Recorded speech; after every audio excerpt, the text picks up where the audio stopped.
lu ma naqari lool ci li fi Jatara new te looloo tax nag newu fi nag non s'il vous plaît maanaam en même temps yow da ngay jóg wax ci kanamu média yi après nga dem ci loo xam ne tu as des comptes à rendre en faisant semblant de servir un parti ambale ñi nga mën a ambale dem pour éviter de répondre ci loo def mais Jatara a été épinglé par l'IGE oui ci njublan te xam na loolu te c'est le dernier rapport de l'IGE loolu mooy li am mais loolu c'est par rapport à la gestion bi fi nekkoon ku ne war ngaa wax compte de gestion wala compte administratif ba mu des Jatara ndax rapport IGE bi commencement ba fin da cee am wàllu yu rëy ba am lu ñu ko war a topp beneen bi le rapport de l'IGE est clair sur la question des comptes administratifs parce que nee nañu depuis 2011 aucun compte administratif n'a été voté te bi ñu voté 2011 c'était le compte administratif de 2009 yow naka nga mën a toogee voté woo lu mat ñeenti compte administratif nga bëgg ñëw ci conseil bi di wax waxu compte administratif c'est que ñun ñoo war a delloo ci suñu bopp te xam ne Thiès ci boppam moo amul intérêt di ñoddi ay débat ci ay compte administratif yi compte de gestion parce que dañu am ay partenaires te partenaires yooyu am na foo xam ne bu fa nit ñi tolloo loolu la ñuy exiger mais quel est le conseiller bu toog fii bu mën a wax ni yow daaw dans les délais kenn yónneewu la compte administratif kenn moo ko sañ a wax amul ku taxaw fii nekk conseiller de la ville de Thiès nga sañ a wax ni 15 jours avant la séance d'examen et de vote yónneewuñ la le compte administratif la vérité est que ce jour-là ay nit ñoo def décompte gis ne le budget day jàll parce que am na ay nit yu joxe procuration ñu jàpp ne soo comptabiliser budget bi day jàll et ils ont semé la zizanie perturbé le conseil pour que kenn du voter parce que bu ñu voté woon day jàll par la suite ñu yónnee ma këyit bataaxal bu jaare ci préfet parce que yoon maye na maire heure bu bëggee woote conseil extraordinaire mu woote may na préfet mu wooteelu conseil extraordinaire mais aussi dafa ni su majorité conseil yi demander conseil extraordinaire le maire est tenu de le convoquer ñu bind ñu këyit bu am fanweeri nit ak benn ñeent fukki nit ak benn mais ci biir ñeent fukki nit yooyu ak benn dafa am tur yu existé wul ci conseil ba pare am signature am ay nit yu yëgul ñu bind leen mu donc nekk faux et usage de faux donc est-ce que war naa considérer document boobu comme valable mais dafa am beneen raison fondamentale bi mooy code bi dafa ni la session extraordinaire ne peut excéder 15 jours sauf la session budgétaire qui peut durer 30 jours te jamono boobu romb nañ 30 jours yi kon awma sañ-sañu convoqué parce que su ma ko defee je viole la loi parce que soo gisee yoon prévoir ne suñu demee ba 31 mars te voté wuñu budget bi c'est le représentant de l'État qui règle le budget et qui le rend exécutoire c'est parce que c'est des cas de figure yu man am moo tax ñu prévoir ko su doon loolu duñ ko prévoir mais ba ma daan woote saa yi ma wootee quorum du am ñu reporté di perdre du temps woote bu ñu woote war a woote benn yoon ñu woote ko ñaari yoon mais loola nit ñi bàyyi wuñu woon xel ni danañ yegg ci date butoir ba ñu dem ba jeexal le temps qui nous était imparti c'est ça la vérité c'est ça la réalité kon na nit ñi xam ne kenn ku ci nekk soo ñëwee conseil est-ce que dafa am ku fi jël kàddu ba ñu teelaa wax amul mais da nga am obligation de présence man je suis pour le dialogue mais dialogue bi amoon ak maire yi di maa ko initié man maa ko woote bañ ko daan def au début maa ko doon woote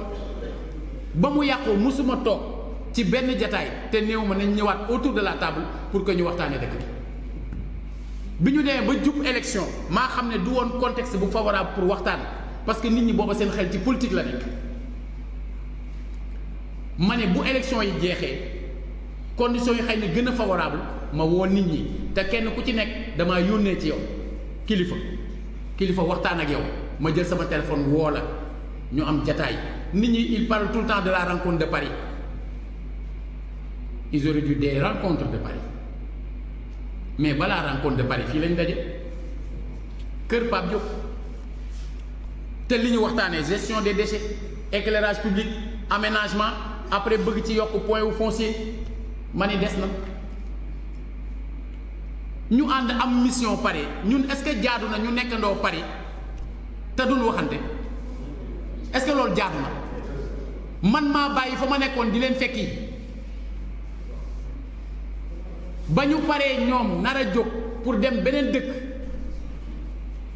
dama leen non comme li ñuy waxtaan jeexagul toog leen ma fay hôtel bi jël sama frais d'émission fay hôtel bi barke Serigne Touba waaw kon kenn mënul ñëw wax ma ne ma bëggoo waxtaan wi am dañoo waxante woon entre ay góor ne bu ñu ñibbisee altine bi ñun ñooy àndandoo dem defe altine Thiès baleendoo après dem waxtaanandoo c'est ce qu'on avait retenu ñoom balaa ñuy ñëw ay nit commencé leen attaqué ba ñu yaakaaree ne ay jeunes rek a leen di attaqué dañu tontu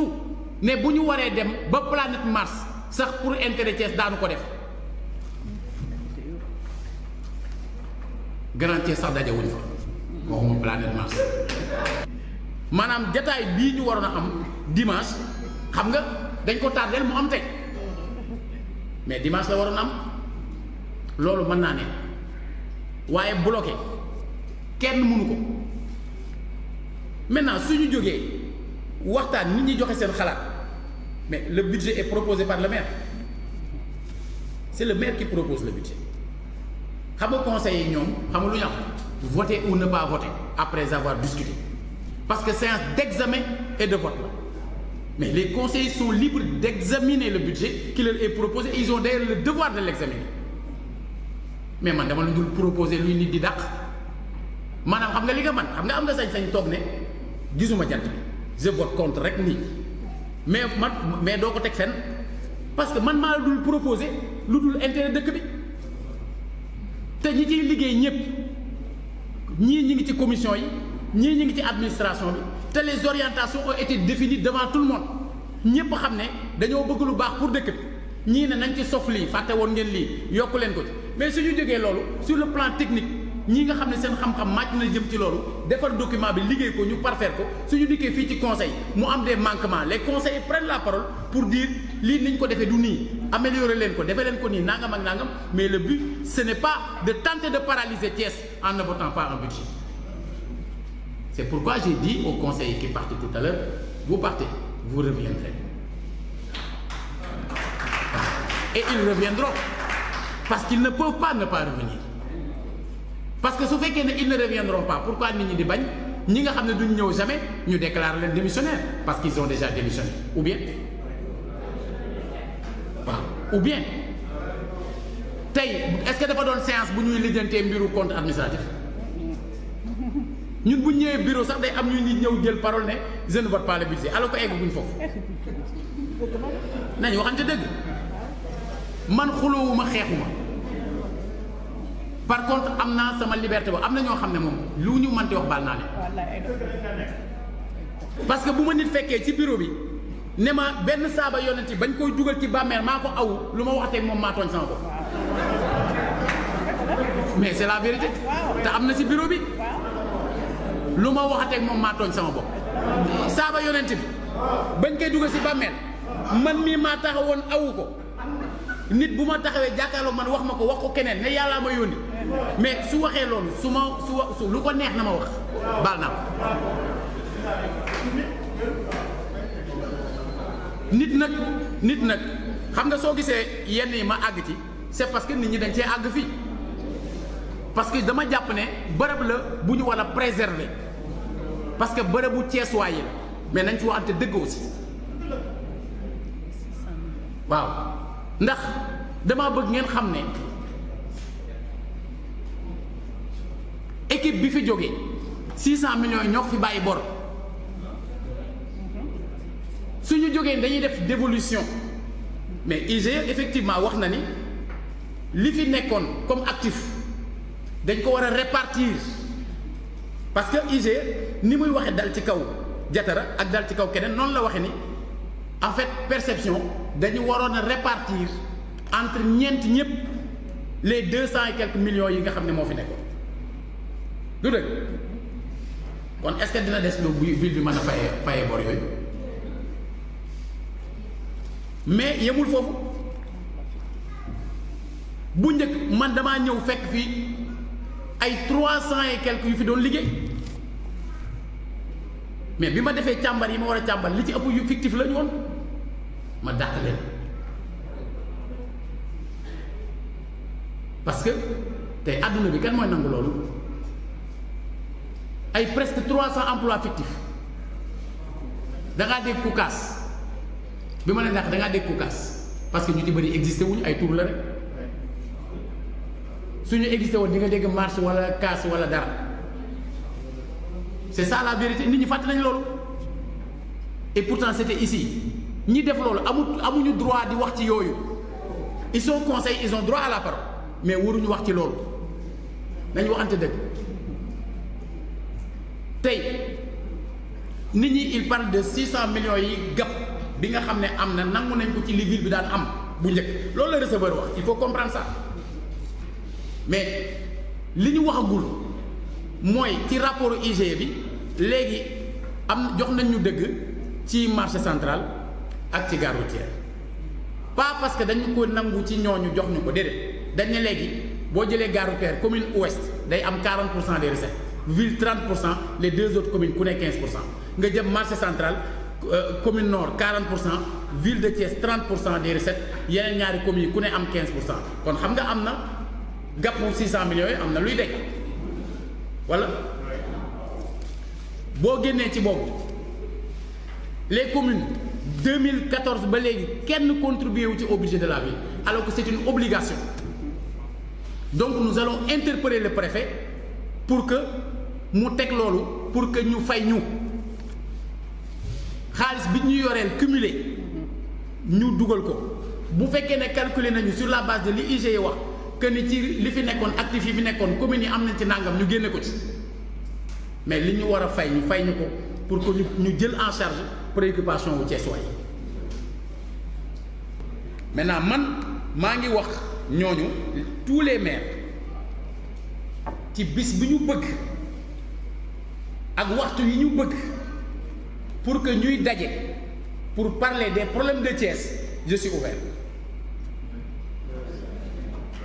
waaw bu dul woon le fait que cyber nekk un lieu politique sax mën naa leen fekk mais seen kër yi ku ci bëgg ma ñëw te maa ko defoon kenn ku ci nekk man maa dem seet nii la demee